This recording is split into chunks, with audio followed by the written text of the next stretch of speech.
Halo semuanya, perkenalkan nama saya Zevanya Mediva Hermawan. Saya adalah mahasiswa dari jurusan manajemen di UPN Veteran Jawa Timur dengan NPM 2501 2010 408. Di sini saya akan menjelaskan tutorial bagaimana cara mengolah data di Microsoft Excel. Judul dari penelitian mini project saya yaitu pengaruh jumlah SKS per hari terhadap motivasi belajar mahasiswa dengan menggunakan metode regresi linear sederhana. Untuk variabel X-nya yaitu jumlah SKS per hari dan variabel Y-nya yaitu tingkat motivasi belajar mahasiswa.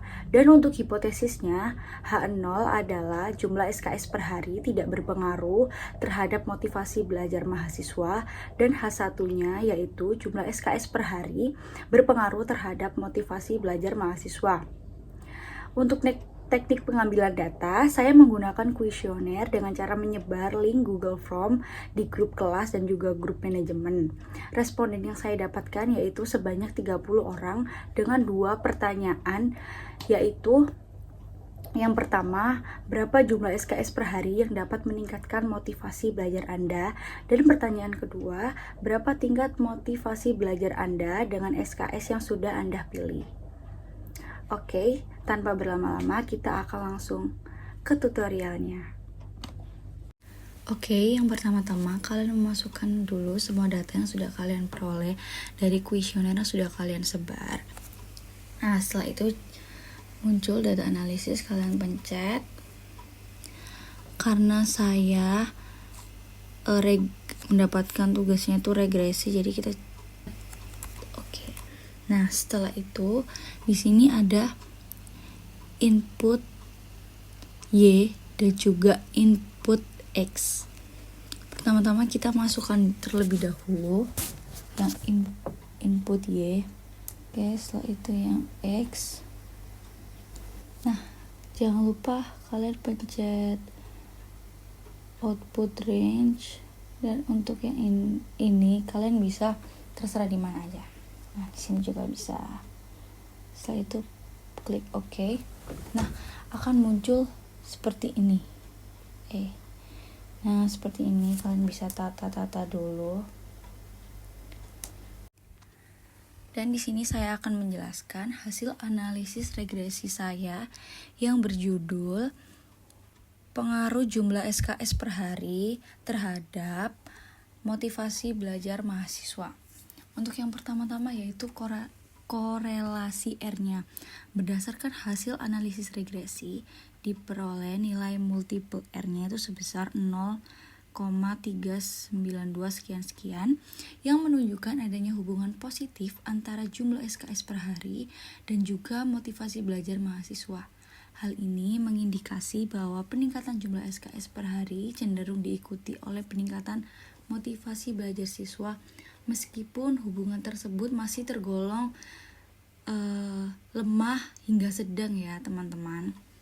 Untuk yang kedua yaitu koefisien determinannya, nilai R square-nya yaitu sebesar 0,153 sekian, dan menunjukkan bahwa jumlah SKS per hari mampu menjelaskan sebesar 15,4% variasi motivasi belajar mahasiswa, sedangkan sisanya yaitu sebesar 84,6% dipengaruhi oleh faktor lain di luar model penelitian saya.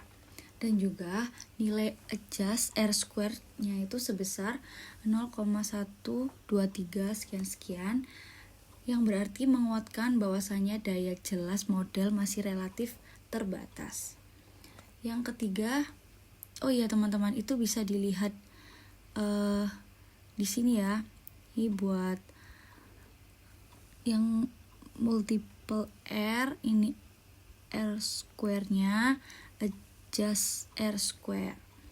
Nah, yang ketiga yaitu ketidakakuratan. Nilai standar errornya itu sebesar 0,849, bisa kalian lihat di sini. Oke. Menunjukkan bahwa model regresi memiliki tingkat kesalahan prediksi rata-rata sekitar plus minus 0,849 satuan motivasi belajar, yang mengindikasi bahwa akurasi prediksi model masih belum optimal. Yang keempat yaitu hasil perhitungannya. Persamaan regresi linier sederhana yang terbentuk dalam penelitian ini adalah Y sama dengan 2,160 plus 0,209X, di mana Y adalah motivasi belajar mahasiswa dan X adalah jumlah SKS per hari. Nah, buat ini kalian bisa lihat di sini nih. Tapi itu diambil 3 angka setelah koma ya teman-teman. Nah,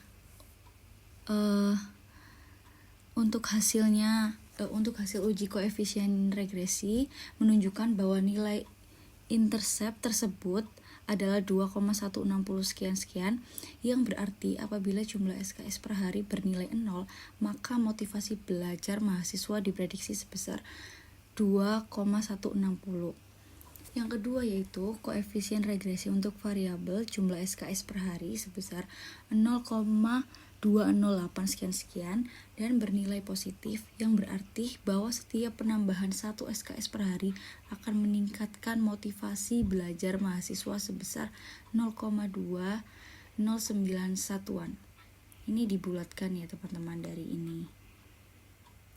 Nah, di sini disimpulkan juga nilai signifikan koefisien sebesar 0,032 itu lebih kecil daripada 0,05, dan ini menunjukkan bahwa pengaruh jumlah SKS per hari terhadap motivasi belajar mahasiswa itu bersifat positif dan signifikan secara statistik. Untuk yang kelima yaitu hasil uji signifikasi koefisien regresi. Hasil uji kelayakan model melalui uji F atau ANOVA menunjukkan nilai F hitung sebesar 5,095. Ini bisa dilihat di sini ya teman-teman, nilai F ini. Dengan tingkat signifikasi sebesar 0,32. Karena nilai signifikasi tersebut lebih kecil dari 0,05, maka dapat disimpulkan bahwa model regresi signifikasi secara statistik, yang berarti jumlah SKS per hari secara simultan berpengaruh terhadap motivasi belajar mahasiswa. Untuk perumusan hipotesisnya, H0-nya yaitu jumlah SKS per hari tidak berpengaruh terhadap motivasi belajar mahasiswa, dan H1-nya jumlah SKS per hari berpengaruh terhadap motivasi belajar siswa. Untuk menghitung T-tabelnya, kita menggunakan rumus yang seperti ini ya teman-teman. Lalu kita hitung dan ketemu hasilnya yaitu 2,048 sekian. Nah, berdasarkan hasil output regresi, kita memperoleh T hitungnya sebesar 2,257 dan T tabelnya 2,048. Karena T hitung lebih besar daripada T tabel dan nilai signifikasi sebesar 0,032 lebih kecil daripada 0,05, maka dapat disimpulkan bahwa H0 ditolak dan H1-nya diterima. Kesimpulannya dari uji T yaitu dapat disimpulkan bahwa jumlah SKS per hari berpengaruh secara positif dan signifikan terhadap motivasi belajar mahasiswa. Untuk intervalnya yaitu berdasarkan hasil perhitungan interval kepercayaan 95% ini diperoleh bahwa koefisien regresi jumlah SKS per hari berada pada rentang 0,0193 sekian-sekian hingga 0,398 sekian-sekian. Itu bisa kalian lihat di sini. Ini yang lower, yang paling bawah, dan ini yang paling atas. Selanjutnya, karena interval tersebut tidak mencakup nilai 0, maka dapat disimpulkan bahwa jumlah SKS per hari berpengaruh positif dan signifikan terhadap motivasi belajar siswa. Nah, untuk kesimpulan yang saya dapat dari tugas ini adalah jumlah SKS per hari atau variabel X itu berpengaruh positif dan signifikan terhadap motivasi belajar mahasiswa. Namun, kemampuan model dalam menjelaskan variasi variabel Y masih tergolong rendah. Oleh karena itu, dihimbau untuk penelitian selanjutnya disarankan untuk menambahkan variabel lain yang dapat memengaruhi motivasi belajar mahasiswa agar diperoleh hasil yang lebih komprehensif.